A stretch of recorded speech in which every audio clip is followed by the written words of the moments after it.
The room fell silent as Rebecca stared at the pen before her, the impossible challenge looming. 6 months since the hospital fire had taken her hands. 6 months since she'd written her own name. Her prosthetic fingers trembled as they closed around the pen, Robert's creation, built from spare parts in his workshop between maintenance shifts. "I don't know if I can," she whispered, tears threatening. "Trust yourself," Robert said quietly, his hand steady on her shoulder, with painstaking concentration. Rebecca pressed the pen to paper. The first attempt a scrawl, the second a wobbly letter. But on the third try, something miraculous happened. Her hand moved with growing confidence, the letters taking shape. Rebecca Collins, RN. For a moment, no one breathed. Then a single tear splashed onto the signature. "I can write again," she whispered. "I can actually write. What happens when one maintenance man's innovation changes everything?" Before we continue this incredible journey, make sure you've hit that like button and subscribe to see more stories that will restore your faith in humanity. Tomorrow's video will reveal the shocking twists that transform both their lives forever. The ancient coffee maker sputtered to life at 5:45 a.m., its familiar gurgle echoing through Robert Mitchell's modest two-bedroom apartment. His weathered hands methodically packed Olivia's lunch while waiting for the brew. Movements precise despite the early hour. 15 years of single parenthood had honed his morning routine to clockwork efficiency. "Dad, have you seen my calculus textbook?" Olivia's voice carried from down the hall, still thick with sleep. At 15, she was already taller than him, with her mother's dark curls and his determination. "Check under your physics homework," he called back, adding an extra apple to her lunch bag. She'd been staying up later studying, and he worried about her pushing herself too hard. The acceptance letter from MIT's engineering summer program lay unopened on the kitchen counter. A reminder of dreams that felt just out of reach on a maintenance technician's salary. Robert ran his finger over the MIT emblem, remembering how Catherine's eyes had lit up when she'd received her own acceptance letter nearly 30 years ago, before cancer took her, before he became both mother and father to their daughter. The Greenwood Community Center was already bustling when Robert arrived at 7. He loved these early morning hours before the usual chaos of basketball practices and senior yoga classes filled the halls. His tool belt settled familiarly around his waist as he reviewed the day's maintenance requests, stuck window in the computer lab, flickering lights in the east corridor, broken handle on the pool door. It was during these quiet moments that he first noticed her. Rebecca Collins moved through the center like a ghost of her former self, her empty sleeves neatly pinned, her smile never quite reaching her eyes. She volunteered 3 mornings a week, helping with the senior wellness program, despite her own challenges. Robert had overheard the other volunteers talking about her story: the hospital fire, the children she'd saved, the price she'd paid for her heroism. Today, she was attempting to help Mrs. Abernathy with her blood pressure reading, awkwardly manipulating the cuff with her forearms. Robert paused in his work on the nearby drinking fountain, watching as she struggled to secure the Velcro strap. Mrs. Abernathy patted Rebecca's arm gently, her weathered face creased with concern. "Let me help you, dear." "I need to figure this out," Rebecca insisted, her voice carrying the same quiet determination Robert recognized in himself. "There has to be a way." The morning progressed with its usual rhythm of repairs and maintenance checks. During his lunch break, Robert retreated to the small workshop he'd set up in an unused storage room, a perk of being the one person who could fix anything in the building. Here, surrounded by spare parts and tools, he'd begun sketching his ideas. The preliminary designs were crude, but each iteration brought him closer to something functional. He thought about Olivia's college fund, about the hours he spent at his second job doing repairs for neighbors, about the MIT summer program that seemed impossibly expensive. But then he looked at his sketches of the prosthetic hands, and something inside him knew this project mattered more than money. The afternoon sun slanted through the high windows as Robert finished installing new hinges on the pool door. Rebecca passed by, heading toward the exit, her purse clutched awkwardly between her arms. She dropped her keys, and before she could maneuver to retrieve them, Robert was there. "Allow me," he said, handing them to her, up close. He could see the faint scars that traced up her forearms, legacy of her desperate rescue attempt. "Thank you," she replied, managing a small smile. "You're always around when things need fixing." "It's my job," Robert said, then added softly, "Some things are harder to fix than others." Something flickered in Rebecca's eyes, recognition, perhaps, or shared understanding, but before either could speak again. His radio crackled with another maintenance request, and the moment passed. That evening, after Olivia had gone to bed, Robert sat in his makeshift workshop, adding detailed notes to his designs. He thought about Rebecca's determined attempts to continue helping others, about Olivia's dreams of engineering school, about his own yearning to create something meaningful. In the quiet of the night, surrounded by tools and possibilities, he made a decision. He would find a way to help, not just for Rebecca, but for himself, for Olivia, for the chance to prove that one person's dedication could make a difference. The pediatric ward had always been Rebecca's favorite place in Westside Hospital. Even now, 6 months after the fire, she could close her eyes and see the cheerful murals of ocean creatures that had lined the walls, hear the soft beeping of monitors mixing with children's laughter. The night everything changed had started like any other. She'd been doing her final rounds, checking on 7-year-old Tommy Rodriguez, who'd been admitted with pneumonia. The boy had finally fallen asleep after a long evening of fever and coughing. The smoke alarm's shriek had torn through the quiet like a knife. Rebecca still remembered every detail with crushing clarity, the acrid smell seeping under the door, the way the handle burned her palm when she first touched it. The fire had started 2 floors below, but it was moving fast, too fast. The evacuation protocol she'd practiced dozens of times kicked in automatically. "Everyone who can walk, line up at the door," she'd called, her voice steady despite the fear clutching at her chest. "Bigger kids, help the little ones." Tommy was still too weak to walk. Rebecca scooped him up, directing the other children toward the emergency stairwell.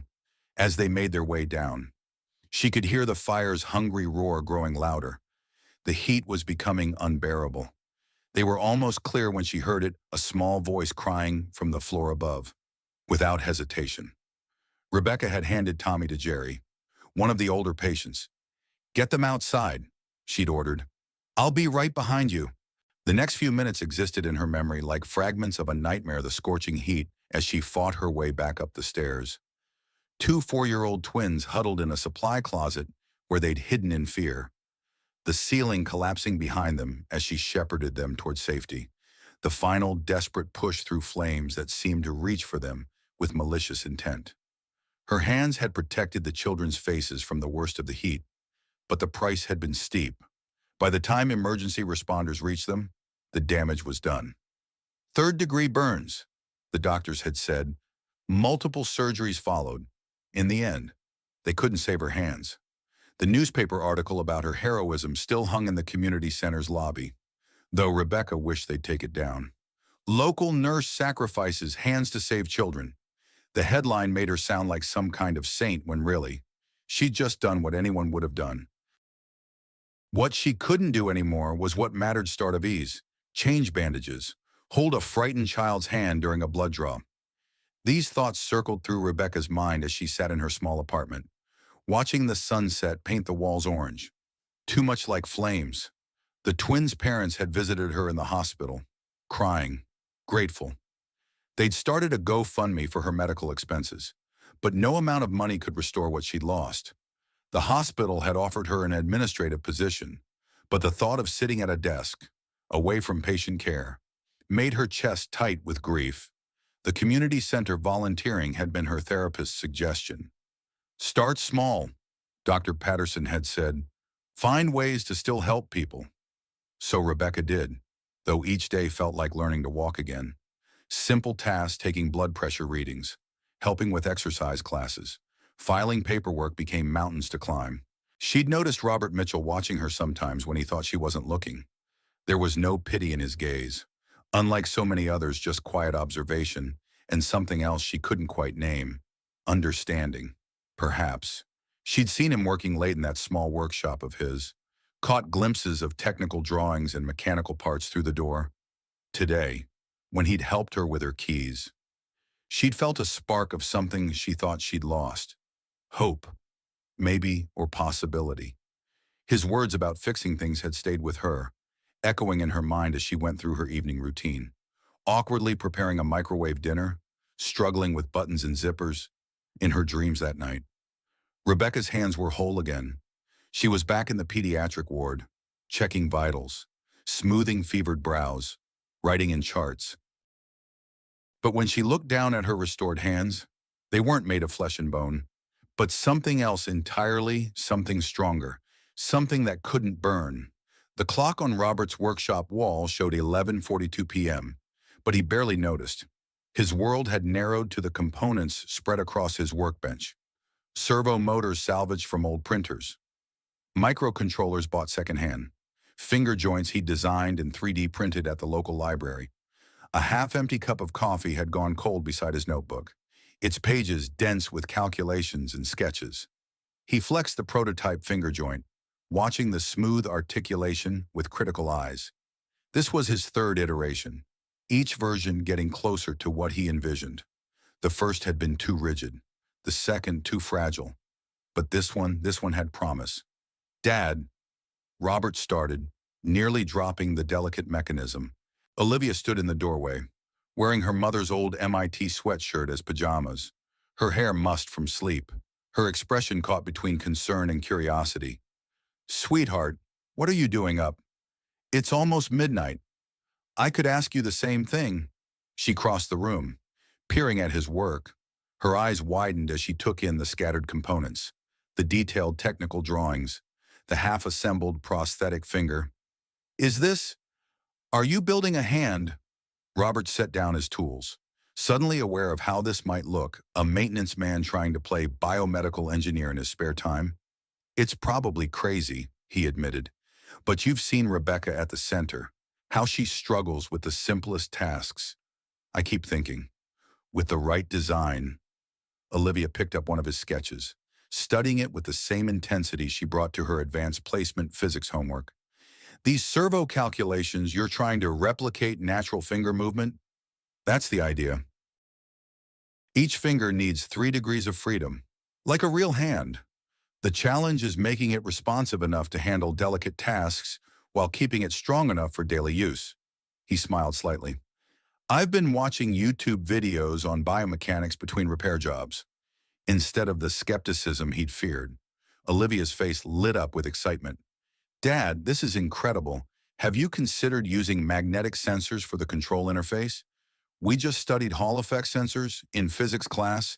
They could provide more precise movement detection." For the next hour, father and daughter hunched over the workbench together, bouncing ideas back and forth. Olivia's fresh perspective helped him see new possibilities in the design. Her suggestion about the sensor placement could solve the responsiveness issues he'd been struggling with for weeks. "You know," Olivia said, sketching a quick diagram, "if we position the battery pack here instead of here, it would better balance the weight distribution." She paused, looking up at him. "Why didn't you tell me about this before?" Robert ran a hand through his graying hair. "I guess I wasn't sure I could actually do it. I'm not a real engineer. Olivia, I fix broken pipes and air conditioners. This is way beyond my usual scope." "That's exactly why you can do it," Olivia insisted. "You understand how things work, how to fix them when they break. Plus," she added with a grin, "you've got a future MIT engineering student to help you now." Robert's heart squeezed. "About that, sweetie, the summer program. I've been looking at our finances and—" "Dad, stop!" Olivia's voice was firm. "We'll figure it out. Maybe I can get a scholarship or do some tutoring for extra money. This," she gestured at the prosthetic components, "this is more important right now." "Nothing's more important than your future." "Maybe they're connected." Olivia picked up the prototype finger, turning it thoughtfully in her hands. "You always tell me that engineering is about solving problems to help people. Isn't that exactly what you're doing here?" Robert looked at his daughter, really looked at her, and saw not just his little girl, but a young woman with her mother's compassion and her own brilliant mind. When had that happened? They worked for another hour, refining the design, making lists of needed components. Olivia's enthusiasm was contagious, her quick mind catching details he'd missed. By the time she finally headed back to bed, yawning but excited, the project felt less like an impossible dream and more like a real possibility. Alone again in his workshop, Robert added Olivia's suggestions to his notebooks. The Hall effect sensors would need to be specially ordered, but he could get started on modifying the finger joint design tomorrow. His gaze fell on the framed photo on his workbench. His late wife, Catherine, in her graduation gown, proudly holding up her engineering degree. She would have loved seeing Olivia like this, he thought, would have been right there with them, adding her own brilliant ideas to the mix. I wish you could see her. Katie, he whispered to the photo. She's so much like you. Outside, Stonehaven had grown quiet, but in Robert's workshop, possibilities continued to unfold, one careful calculation at a time. Rebecca stared at the coffee cup sitting on the community center's break room counter, mentally rehearsing the sequence of movements she'd need to manage it. She'd modified this particular cup herself, adding textured grip tape around the middle where she could clasp it between her forearms. Still, hot liquids remained a daily challenge. Let me help you with that, offered Linda from reception, already reaching for the cup. I've got it, Rebecca said, perhaps too sharply. She softened her tone. But thank you.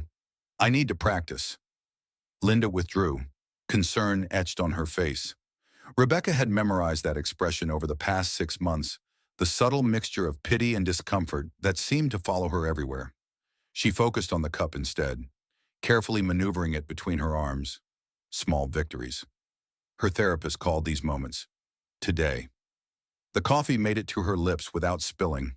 The morning senior wellness check-ins were getting easier. At least, she'd developed a system for the blood pressure cuff, using her teeth to hold one end while positioning it with her arms. Not exactly conventional nursing technique, but it worked. Usually, your pressure's looking much better, Mr. Rodriguez, she told the elderly man seated before her. He was Tommy's grandfather, the boy she'd carried from the fire. The family had practically adopted her since then, though their kindness sometimes felt like another weight to carry. Thanks to you, Majida, he replied, patting her arm. My daughter wanted me to invite you to Tommy's birthday party next month. He asks about you. All the time. Rebecca managed to smile even as her chest tightened. Tell him I said hello. She was gathering her supplies when she heard the familiar sound of Robert Mitchell's tools in the hallway. He was replacing a light fixture, his movements precise and practiced. Their eyes met briefly as she passed, and she noticed again how he looked at her not with pity, but with something like professional assessment. The moment was interrupted by a crash from the exercise room. Rebecca hurried in to find Mrs. Abernathy on the floor beside an overturned chair, clutching her ankle. I lost my balance, the older woman explained, trying to wave off concern. Just give me a minute. Rebecca's nursing instincts kicked in immediately, but frustration followed just as quickly. She couldn't help Mrs. Abernathy up, couldn't check her ankle for swelling or injury, couldn't even offer a steadying hand. I'll get help, she said, turning toward the door, only to find Robert already there, tool belt still around his waist. Allow me, he said quietly, moving past her to assist Mrs. Abernathy. His hands were gentle as he helped her to a seated position, competent as he examined her ankle. Nothing seems broken, but you'll want to ice this. Rebecca watched him work, recognizing the careful efficiency in his movements. He handled the situation exactly as she would have, if she still could. The first aid kit's in the supply closet, she said, needing to contribute something. Left shelf, eye level. Robert nodded, retrieving it without comment. Together they got Mrs. Abernathy settled with an ice pack and called her daughter for a ride home. Throughout the process, Robert seamlessly followed Rebecca's medical guidance while compensating for her physical limitations. There was no awkwardness, no hesitation, just quiet cooperation. You've done this before, Rebecca observed after Mrs. Abernathy had been safely collected by her family. Basic first aid was part of my military training, he replied, cleaning up the supplies. Though nothing like your nursing experience. Former nursing experience, she corrected. the words bitter on her tongue. Robert paused in his work, turning to face her fully. "You're still a nurse," he said firmly. "The knowledge, the instincts that's not in your hands, it's in here." He tapped his temple. And here, his hand moved to his heart. The simple truth of his words caught her off guard. For the first time in months, someone was seeing past what she'd lost to what remained. The realization brought unexpected tears to her eyes. "I should get back to my rounds," she said quickly, needing space to process this new perspective. "Rebecca," Robert called as she reached the door. "You forgot your coffee cup." He held it out, waiting patiently as she maneuvered it between her arms, no offering to help, no rushing to prevent a potential spill. Just quiet respect for her independence. "Thank you," she said softly, meaning far more than the cup. Robert stood in his workshop doorway, watching Rebecca help with the senior morning check-ins. His prototype sat heavy in his drawer, wrapped in a clean shop towel. Olivia's voice echoed in his mind. "Dad, you have to show her. The worst she can say is no." He'd been rehearsing this moment for weeks, but now that it had arrived, his carefully prepared speech felt inadequate. How do you tell someone you've been secretly building them prosthetic hands? The last senior citizen wandered off, leaving Rebecca alone with her paperwork. She had developed an impressive system for managing forms, using her forearms to hold things in place while writing with a pen grip between her teeth. Robert watched her determination with a familiar ache in his chest. "Rebecca," his voice came out rougher than intended. She looked up, surprised by his formal tone. "Of course. Not here," he said quickly. "In my workshop, if that's okay." Something flickered across her face, curiosity mixed with caution. After a moment's hesitation, she nodded. Robert's workshop was unusually tidy today, thanks to Olivia's insistence on making it presentable. His technical drawings were carefully organized, his tools arranged with precision. The prototype waited in its drawer like a secret about to be revealed. "I've been working on something," he began, then stopped. Started again. "First, I want you to know that if this isn't something you're interested in, I completely understand. There's no pressure, no obligation." Rebecca's expression shifted from confusion to concern. "Robert, what's going on?" instead of answering immediately. He opened the drawer and removed the wrapped prototype. His hands were steady as he set it on the workbench, but his heart hammered against his ribs.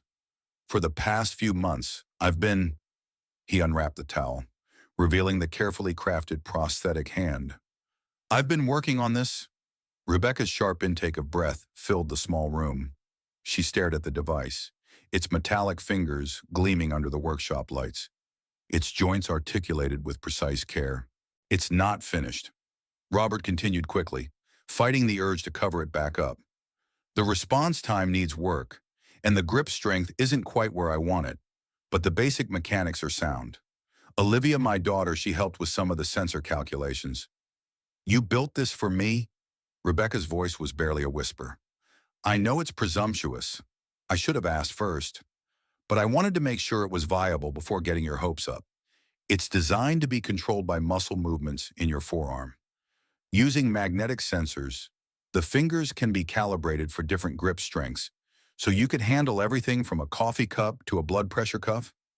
Rebecca moved closer to the workbench, her eyes fixed on the prototype. "How did you learn to do this?" "YouTube, initially," he admitted with a self-deprecating smile. "Then engineering textbooks from the library. Olivia's been teaching me what she learns in her advanced physics class. It's been educational." "Why?" The question was soft but intense. Robert met her gaze steadily. "Because every time I see you help someone despite your limitations, it reminds me that some people don't just accept the hand they're dealt, they find a way to reshuffle the deck." Tears welled in Rebecca's eyes, but she blinked them back. "I can't afford something like this. The insurance company barely covered my basic medical bills." "I'm not selling it," Robert said firmly. "I'm offering to help to try. At least, if you're willing to be patient with the learning curve. I'm willing to keep refining the design until it works for you." Rebecca looked from the prototype to Robert and back again. Can I? She gestured toward the prosthetic with her forearm. Of course. Robert carefully lifted the device, explaining its features as Rebecca examined it. The control interface would attach here, reading the electrical signals from your muscle movements. Each finger can be individually articulated, and there's a thumb opposition mechanism that allows for different grip patterns. Like for holding a pen. The hope in her voice made his chest tight. Or a stethoscope. He nodded. Whatever you need. Rebecca was quiet for a long moment, processing. When she finally spoke, her voice was thick with emotion. I need to think about this. It's a lot to take in. Take all the time you need, Robert assured her. The offer stands. She turned to leave, then paused at the door. Robert, thank you. Not just for this, but for seeing me as someone worth investing in. After she left, Robert sat at his workbench, looking at the prototype that represented countless hours of work and hope. It wasn't perfect yet, but then again, neither was life. Sometimes the most important step was simply beginning. The first fitting session took place on a Sunday morning when the community center was closed except for Robert's maintenance duties. Olivia had insisted on being there, her notebook ready to record every observation. Rebecca sat nervously at the workbench while Robert made final adjustments to the sensor placement. The electrodes need good contact with your skin, he explained, carefully positioning the sensors along Rebecca's forearm. These will read the electrical signals from your muscle movements. It might take some practice to get the control patterns right. Rebecca nodded, trying to hide her trembling. She'd spent the past week alternating between hope and terror, between dreams of holding a stethoscope again and nightmares of failure.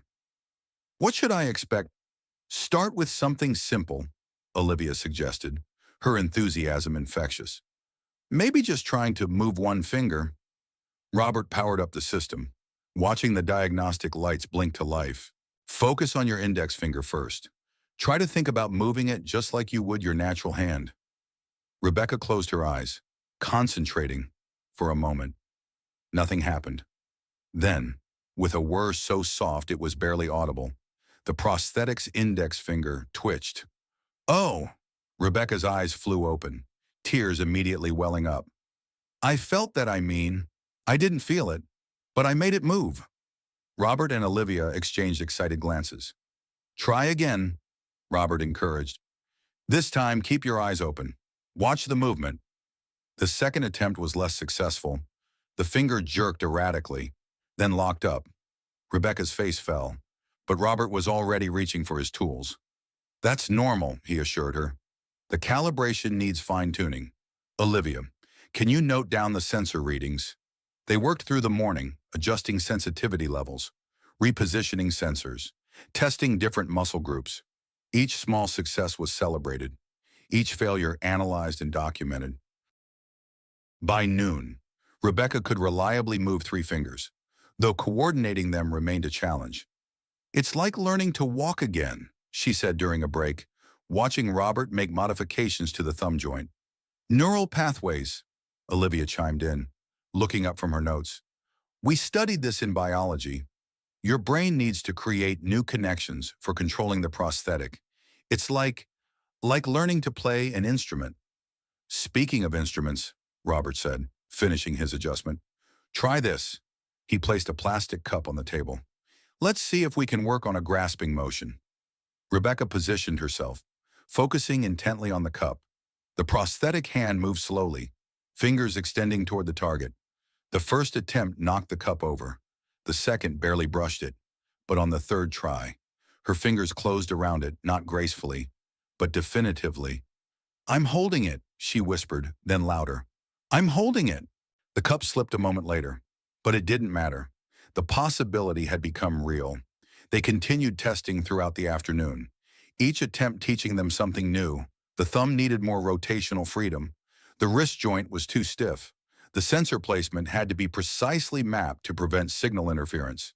Dad, Olivia said quietly during another adjustment, what about the MIT program?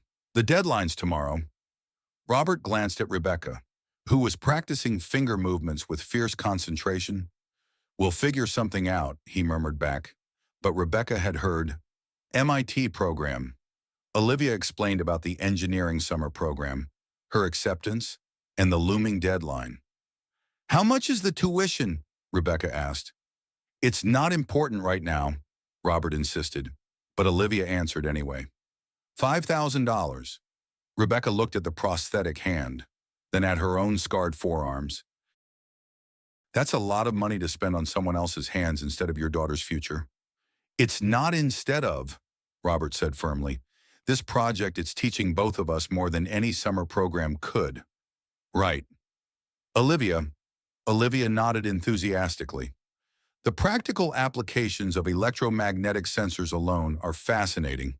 Plus, I'm learning about neuromuscular interfaces, mechanical engineering, even basic programming." "Still," Rebecca interrupted, "it's not right." "Try the cup again," Robert said, effectively ending the discussion. "I've adjusted the grip sensitivity."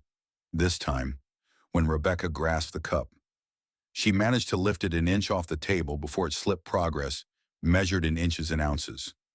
But progress nonetheless, as they packed up for the day. Rebecca caught Robert's hand. "Thank you," she said softly. "Not just for this, but for treating it like a project we're all working on together. Not something you're doing for me." Robert squeezed her shoulder gently. "That's exactly what it is, a journey we're all taking. One step at a time." Walking home that evening, Olivia linked her arm through her father's. "You know what, Dad, I think we're building something even bigger than hands here."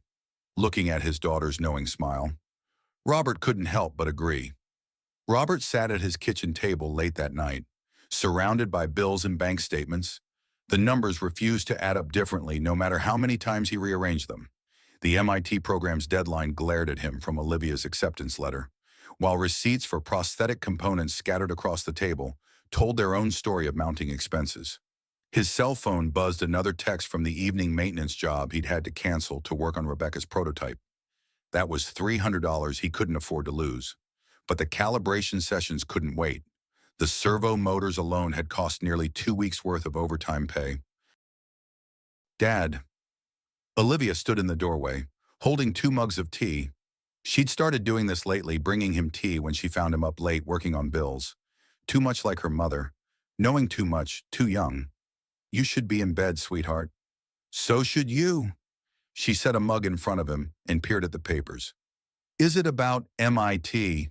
Before he could answer, an envelope slid from the stack, the latest statement from his second mortgage, taken out for Olivia's college prep courses.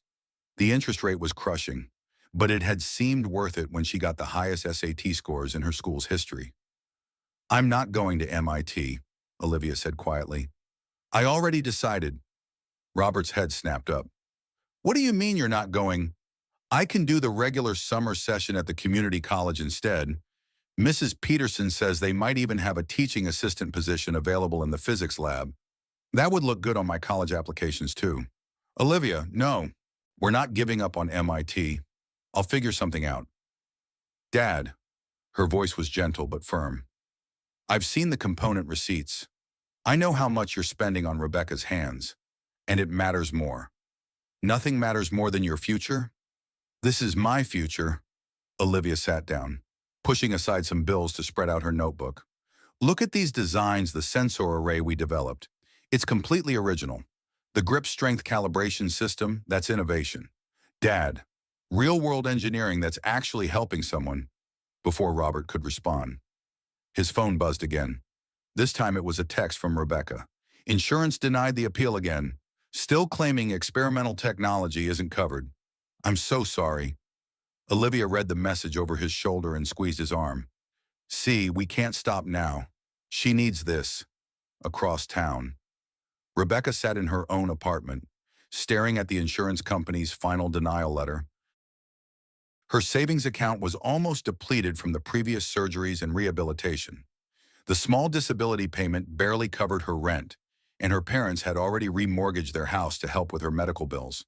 She flexed her forearms, feeling the phantom sensation of fingers that weren't there. The memory of holding that plastic cup, even for a few seconds, haunted her For the first time in months, she'd felt like a nurse again, not just a former nurse. Her gaze fell on the newspaper clipping framed on her wall, the story about the hospital fire. The article mentioned that the twins she'd saved had made full recoveries. Their parents had offered to help with her expenses, but she'd refused. They had their own children to take care of. A notification popped up on her laptop, another rejection from a grant application for medical assistance technology. She'd applied to every foundation she could find, but they all said the same thing: individual cases weren't eligible for funding. Back in Robert's kitchen, father and daughter were still discussing options. "What if we started a GoFundMe?" Olivia suggested. "People love inspiring stories." Robert shook his head. Rebecca would never agree. She already feels guilty about the MIT situation. "Then we don't tell her. We focus on the bigger picture, developing affordable prosthetics for everyone." "That would take more resources than we have." Robert sighed.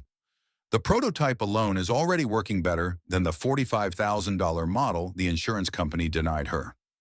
Olivia's eyes lit up with that familiar problem-solving gleam. "Dad, what if that's the real opportunity here? Not just helping Rebecca, but finding a way to make this technology accessible to everyone who needs it." Robert looked at his daughter, seeing again that mixture of her mother's compassion and her own brilliant mind. Then he looked at the bills scattered across the table, each one a reminder of the gap between dreams and reality. His phone buzzed one more time, a text from the community center director. "Budget cuts coming. All non-essential staff hours being reduced. Need to discuss your schedule tomorrow." Robert closed his eyes, feeling the weight of all these intersecting pressures.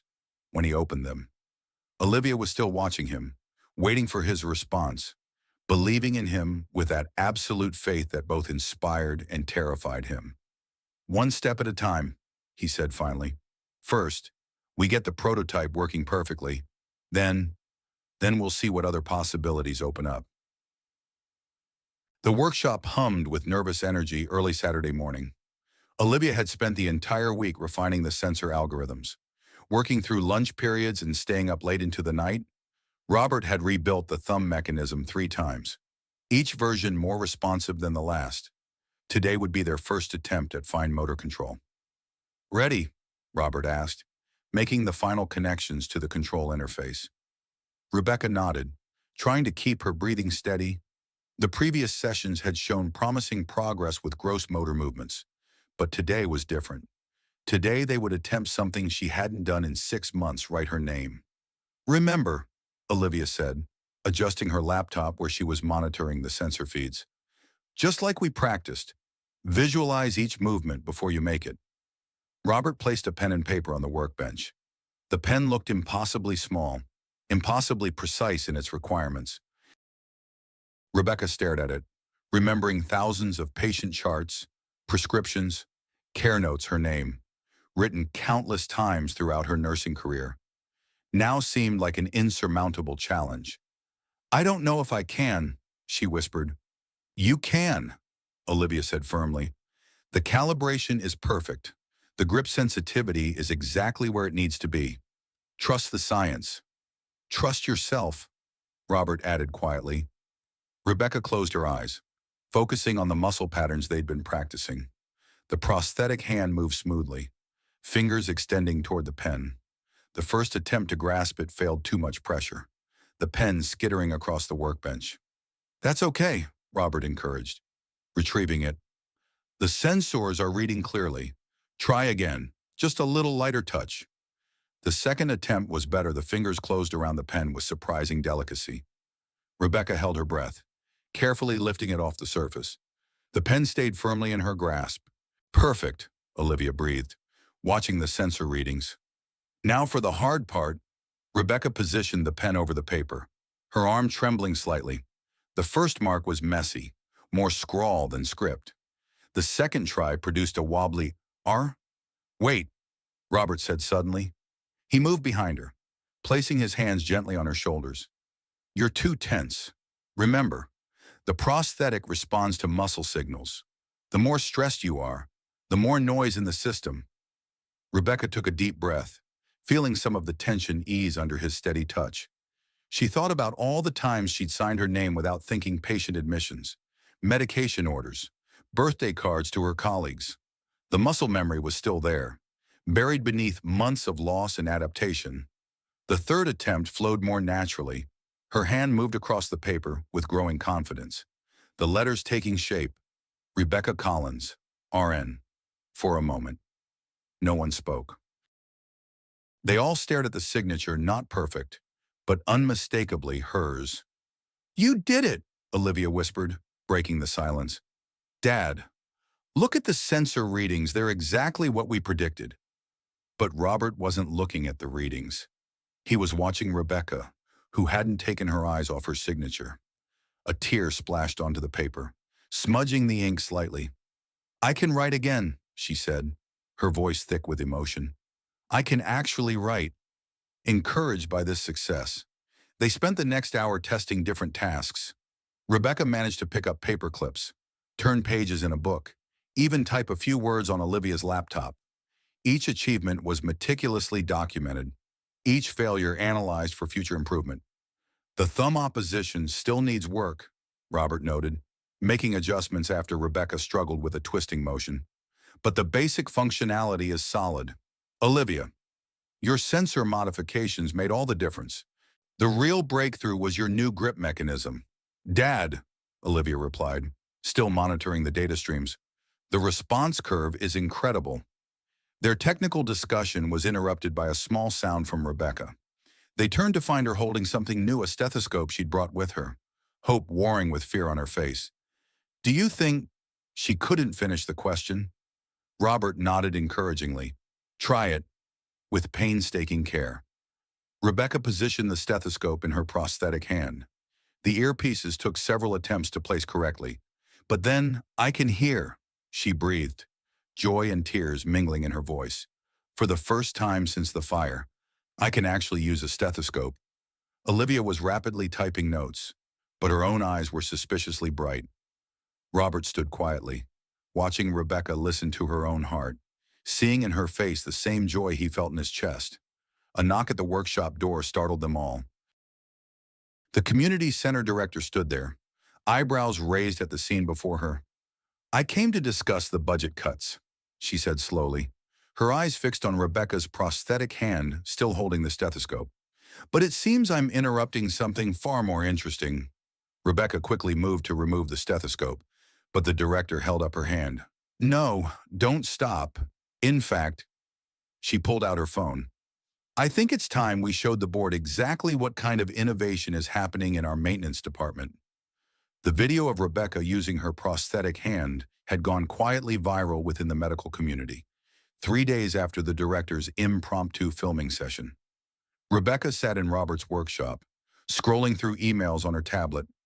"Another inquiry from a prosthetics company," she said, looking up. "They want to know if we're interested in selling the patent rights."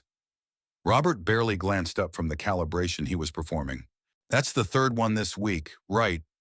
"Fourth." Rebecca set down the tablet. "Robert, we need to talk about this. Really talk about it." He finally looked up, recognizing the tone in her voice. Olivia, who had been updating their documentation, closed her laptop. "I've been doing research," Rebecca continued.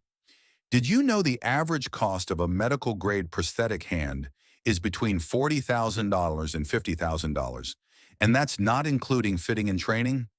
"Most insurance won't cover experimental designs," Robert added, thinking of Rebecca's denied claims. "Exactly. But what we've created here—" She flexed her prosthetic fingers, the movement now nearly as natural as breathing. "We did it for less than $5,000 in parts. Even with labor costs and overhead, we could produce these at a fraction of the market price." Olivia leaned forward. "Are you suggesting what I think you're suggesting?" Rebecca pulled a folder from her bag, actual paper, because she'd wanted them to see how easily she could now handle documents. "I've drawn up a preliminary business plan. My savings aren't much, but they're enough to lease a small workshop space. With my medical background and your engineering expertise—" "Rebecca," Robert interrupted gently, "I'm a maintenance technician. I'm not qualified to—" "To what?" to innovate, to solve problems no one else has solved. She gestured at her working hand.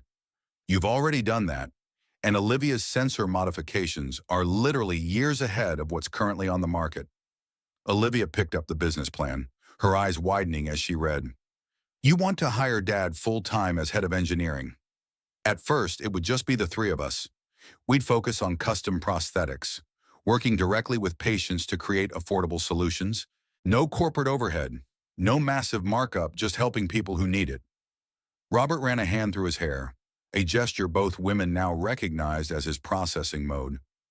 The liability issues alone are addressed in Section 3, Rebecca said, reaching for the folder and flipping it open with her prosthetic hand, a deliberate demonstration.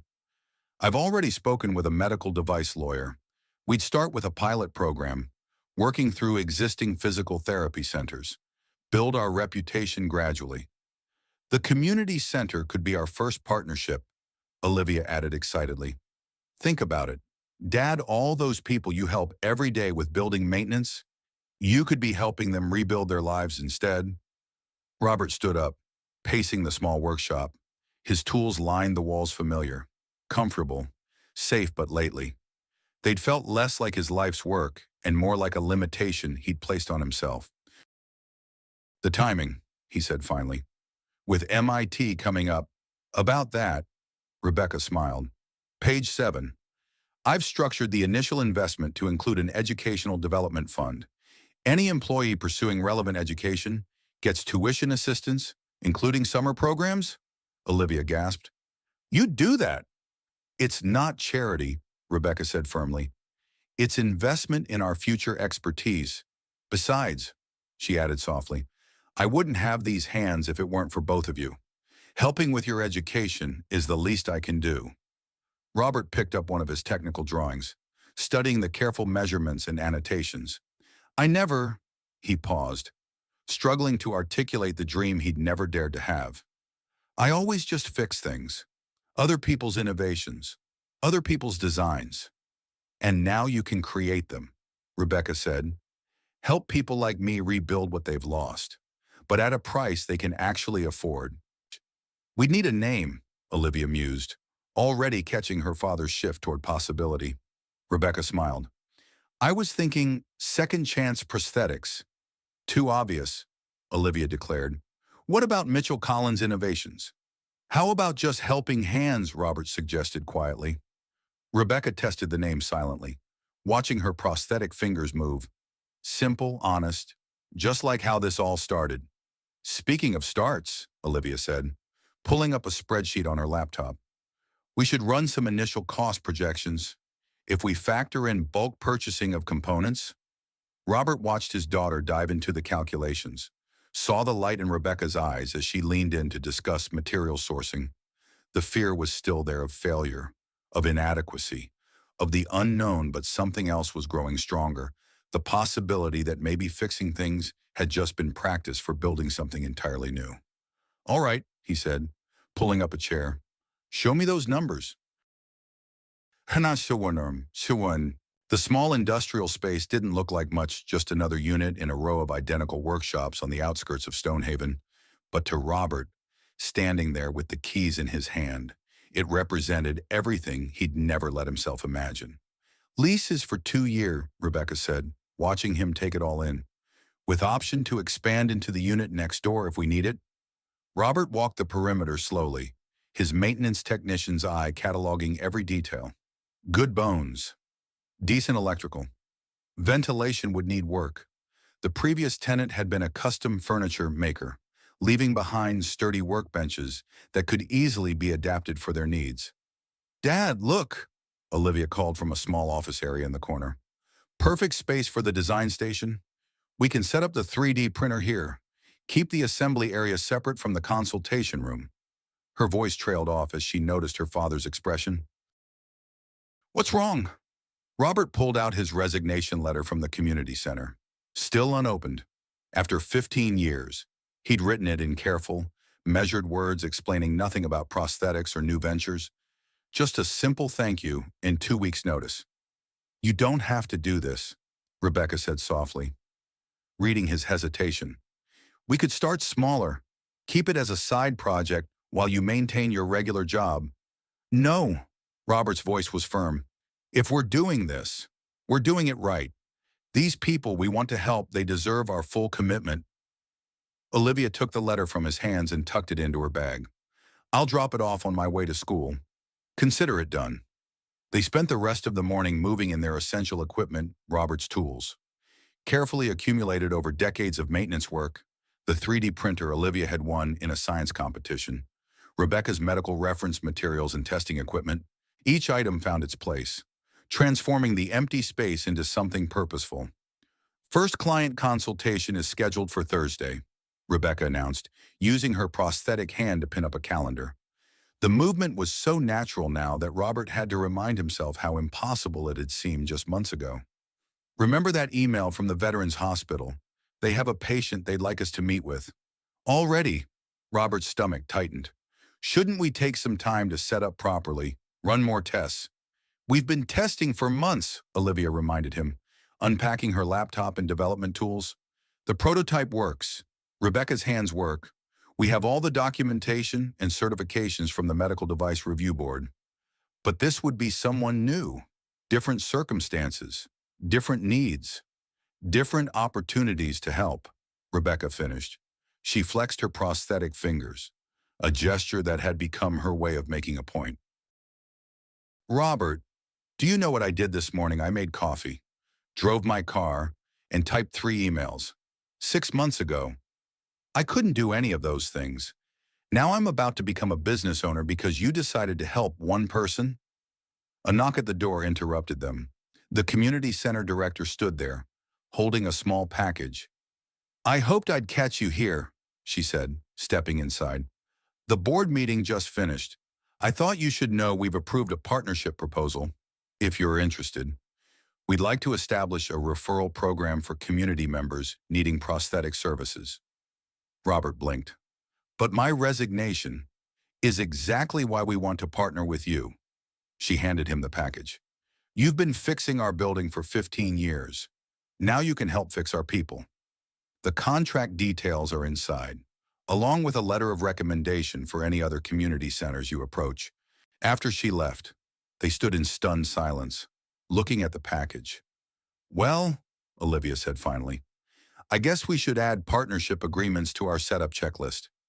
Rebecca was already making notes on her tablet, her prosthetic fingers tapping efficiently on the screen. We'll need to draft formal assessment protocols, establish pricing tiers for different income levels. One step at a time, Robert said, echoing his old refrain. But this time, it didn't feel like caution, it felt like progress. They worked through the afternoon setting up workstations, organizing inventory, creating client intake forms. Olivia configured their design software, while Robert installed additional lighting and power outlets. Rebecca arranged the consultation area to feel welcoming, but professional. As evening approached, they stood together in the center of their workshop, no longer just a dream, but a reality taking shape around them. We should have a proper nameplate, Olivia suggested. Something official. Robert looked at Rebecca, who nodded encouragingly. Walking to the front window, he carefully applied the vinyl lettering they'd had made. Helping Hands Prosthetics. Innovation through understanding. Too late to turn back now, he said, half joking. Rebecca stood beside him, her prosthetic hand finding his real one. No, she said softly. It's exactly the right time to move forward. Their first client was a 24-year-old veteran named Marcus Reynolds, who'd lost his right hand in Afghanistan. He sat stiffly in their consultation room, his empty sleeve pinned up, skepticism evident in every line of his body. I've been through this before, he said flatly. 3 different prosthetics. None of them worked well enough to justify the cost. My insurance is maxed out, and I can't afford. Let's not talk about cost yet. Rebecca interrupted gently. She held up her prosthetic hand, moving the fingers with fluid precision. Let's talk about what you need your hand to do. Marcus's eyes widened as he watched her movements. You're a nurse, or I was, before I lost both hands in a fire. Now I'm part of developing what you see here. She gestured around the workshop, No corporate markup, no unnecessary bells and whistles, just functional, affordable solutions, Robert observed from his workbench. Letting Rebecca handle the initial consultation, she had a way of connecting with clients that he couldn't match the shared understanding of loss, the practical knowledge of rehabilitation. But when Marcus began describing the specific tasks he wanted to perform, Robert's mind was already sketching modifications. The grip strength is crucial, Marcus explained. My last prosthetic couldn't handle basic tools. I used to work construction. But now, Dad, Olivia whispered from her computer station, I think the modified thumb joint from Rebecca's latest upgrade would work perfectly for this. They were interrupted by a call from their parts supplier. The specialized servo motors they needed were on back order. 6 weeks minimum. We can't wait that long, Robert muttered after hanging up. We promised Marcus a prototype fitting next month. What about those salvage printer motors? Olivia suggested. The ones you used in my science fair project? Too imprecise. We need medical-grade components.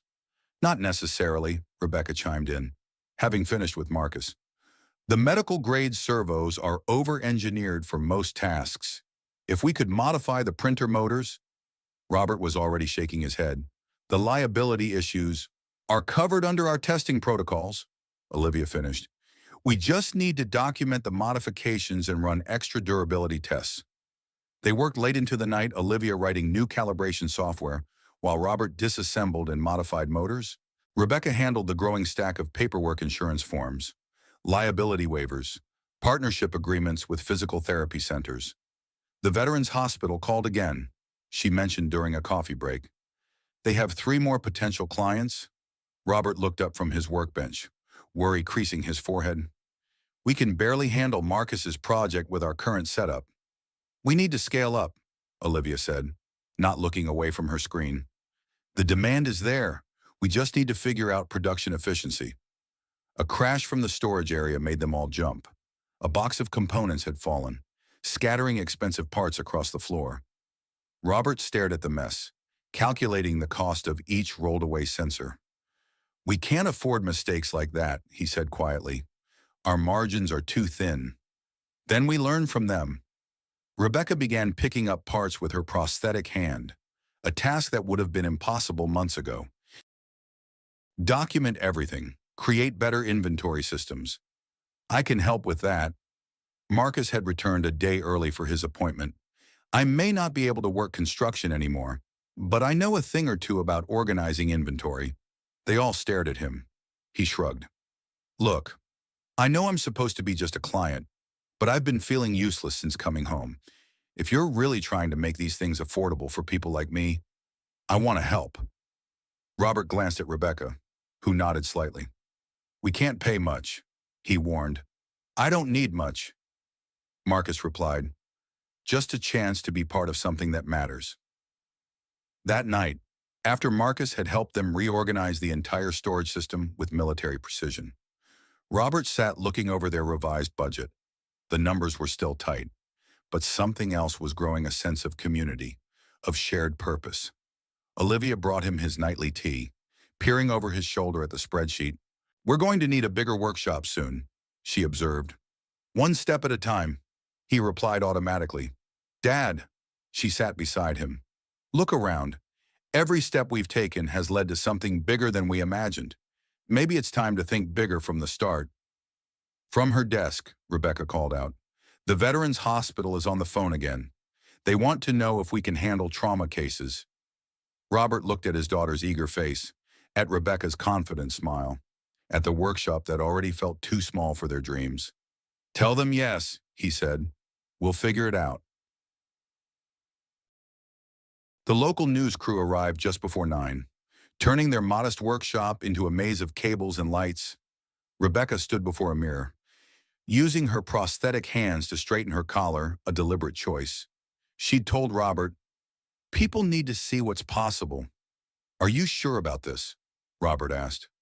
Watching the reporter set up, the story had started small, a feature in the Veterans Hospital newsletter about Marcus's success. Then a local medical blog picked it up, focusing on their affordable pricing model. Now, Channel 7 wanted to do a human interest piece about the nurse and the maintenance man revolutionizing prosthetic care. Too late to back out now? Olivia said cheerfully, making sure their latest prototypes were properly displayed. She'd insisted on wearing her MIT Engineering Summer Program t-shirt, proud evidence of how far they'd come. The reporter, Julia Chen, approached with her notebook. I understand you started this in a community center workshop. She asked Robert, what inspired you to take such a leap from maintenance work to medical devices? Robert glanced at Rebecca, who nodded encouragingly. Sometimes, he said slowly, fixing things isn't enough. Sometimes you need to rebuild them entirely. The interview flowed more easily than he'd expected. They demonstrated their design process, showed clips of Marcus working with inventory, using his new prosthetic hand. Rebecca explained their commitment to affordable pricing, while Olivia showcased their innovative sensor technology. And you developed this while still in high school? Julia asked Olivia, genuine surprise in her voice. Dad taught me that engineering isn't just about formulas. It's about solving real problems for real people. The camera panned across their client wall, where photos showed their growing success stories, Marcus organizing inventory, a pianist testing a specially calibrated hand, a young mother holding her baby for the first time since a car accident. This is more than just a business, Rebecca explained, demonstrating complex medical procedures with her prosthetic hands. It's about giving people back their independence, their dignity, their sense of purpose. And their savings accounts, Marcus added from his workstation. My previous prosthetic cost $45,000. Helping Hands got me back to work for less than a quarter of that. The story aired that evening. Robert watched it with Olivia and Rebecca in his living room, cringing slightly at seeing himself on screen, but proud of how they came across, not as miracle workers, but as problem solvers making a real difference. His phone buzzed halfway through the broadcast, then again and again. Dad, Olivia was checking their business email on her laptop. We just got 15 new inquiries. No, 20. They're still coming in. Rebecca's phone was ringing too.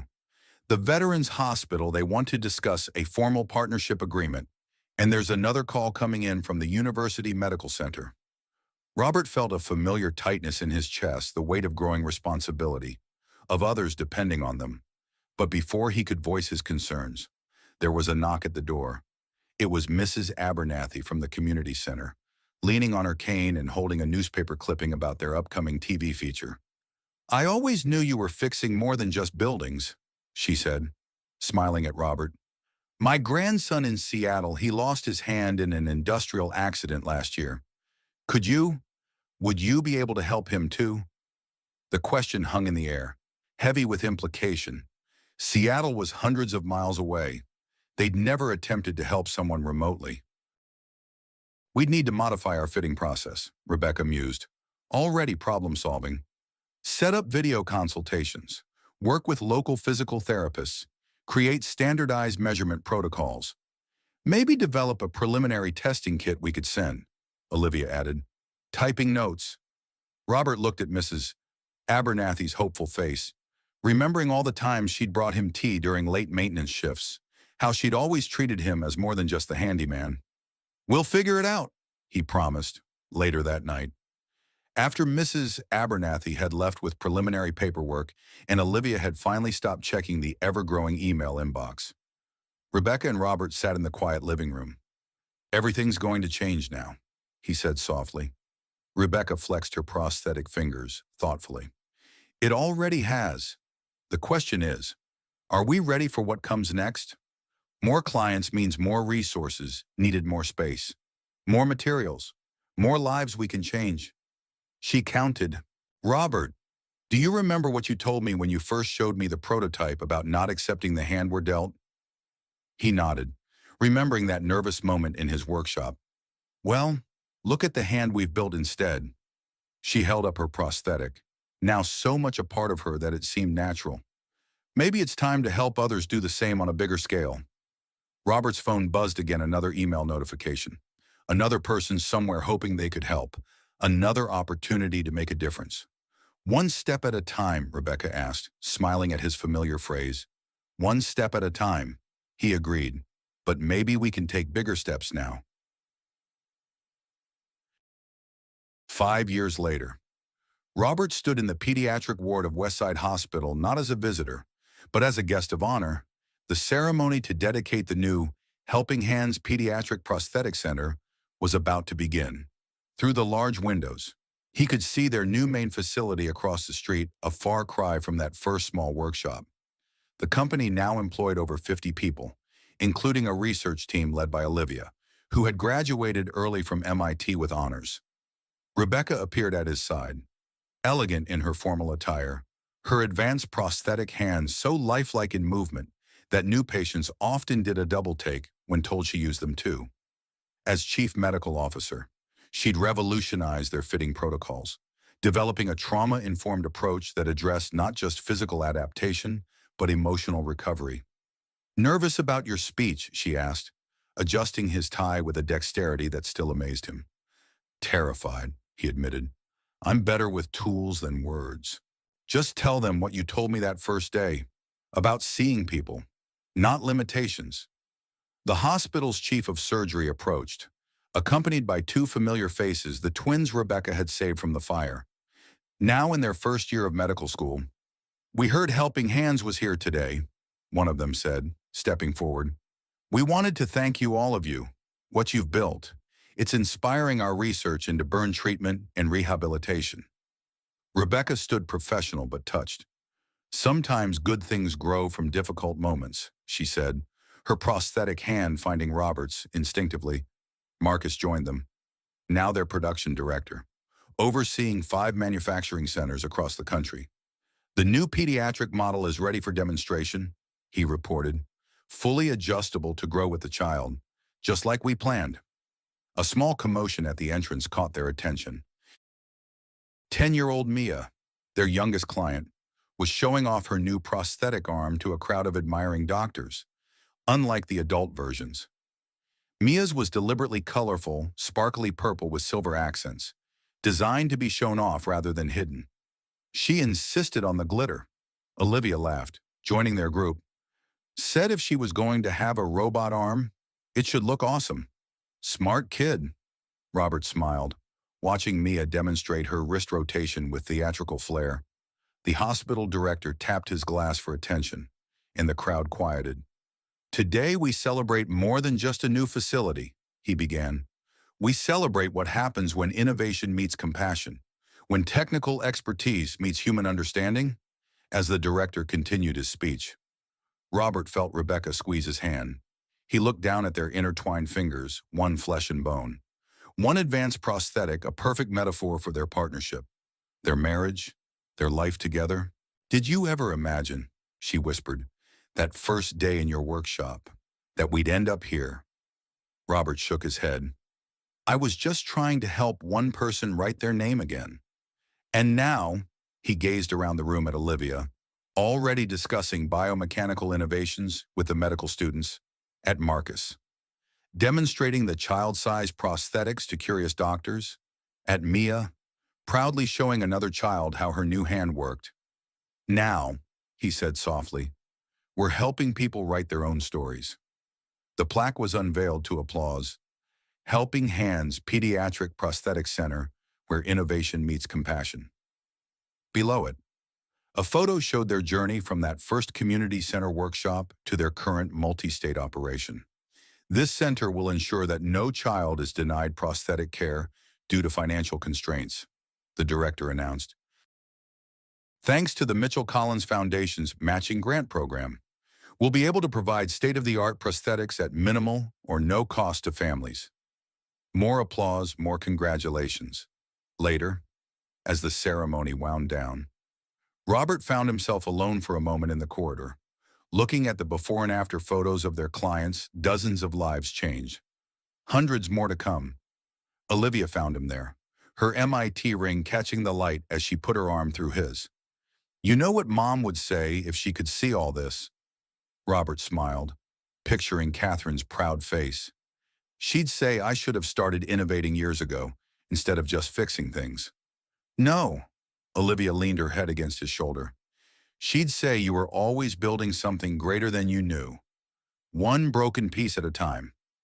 Rebecca joined them, her prosthetic hands holding the building plans for their next project, a training center for prosthetists in developing countries. Ready for the next step, she asked, the gold of her wedding band gleaming against her prosthetic finger. Robert looked at his family by blood and by choice, and at the legacy they'd created together. One step at a time, he said. But this time the phrase wasn't about caution or fear. It was about the journey that had brought them here, and the countless journeys still to come, each one beginning with a single act of compassion, each one building towards something greater than any of them had imagined. Together, they walked toward the future they'd built, hand in hand in hand.